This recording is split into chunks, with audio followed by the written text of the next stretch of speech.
Olá, meu irmão, olá, minha irmã.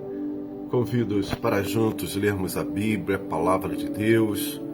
Convido você, meu querido irmão, minha querida irmã, a abrirem o livro santo, em Atos, no capítulo 16, e lermos o versículo 25 e o versículo 26.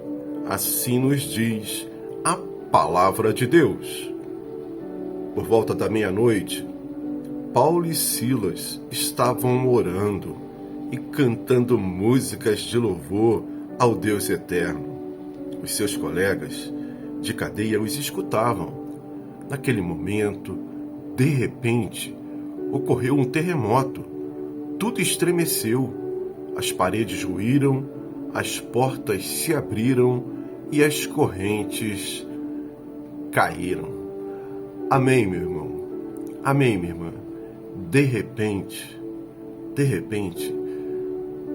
toda uma situação de tristeza, toda a circunstância de desesperança deixou de existir.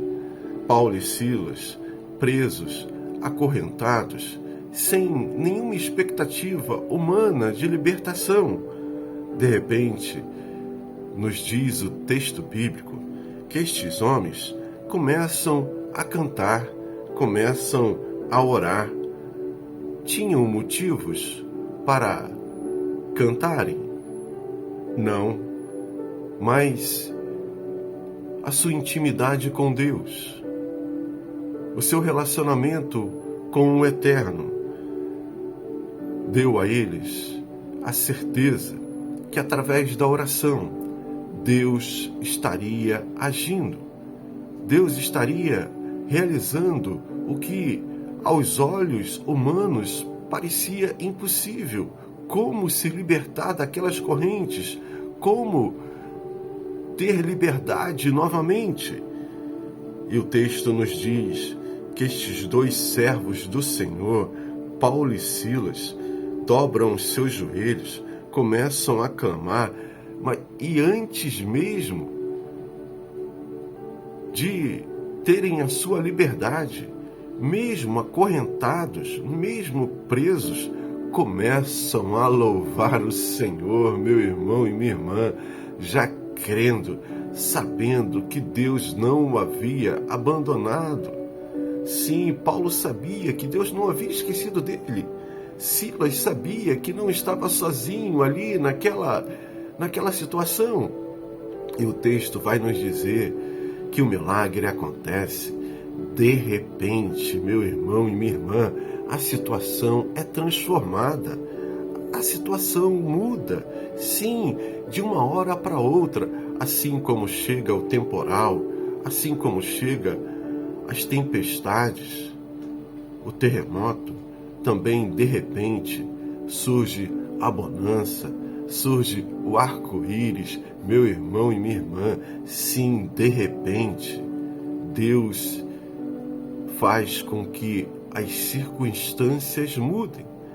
Eu não sei qual a sua apreensão nesta manhã, não sei o que está apertando o seu coração, mas, meu irmão e minha irmã, o exemplo desses nossos irmãos, Paulo e Silas, nos leva a também dobrarmos os nossos joelhos, os nossos corações diante do trono da graça do Senhor.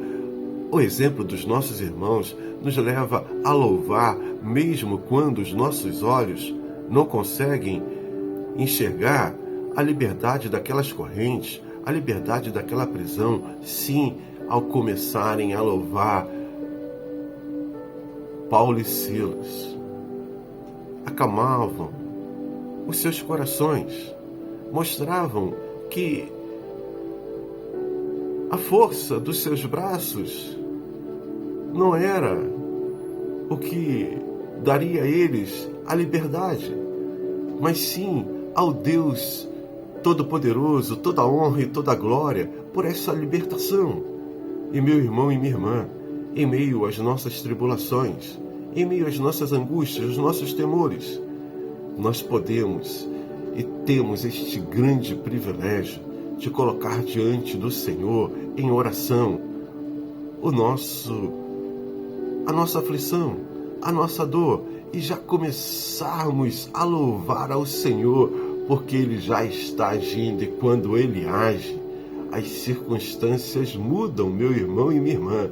De repente, as correntes se partiram, as portas da prisão se abriram.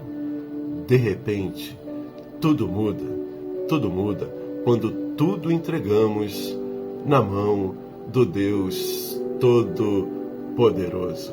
Palavra de Deus para os nossos corações.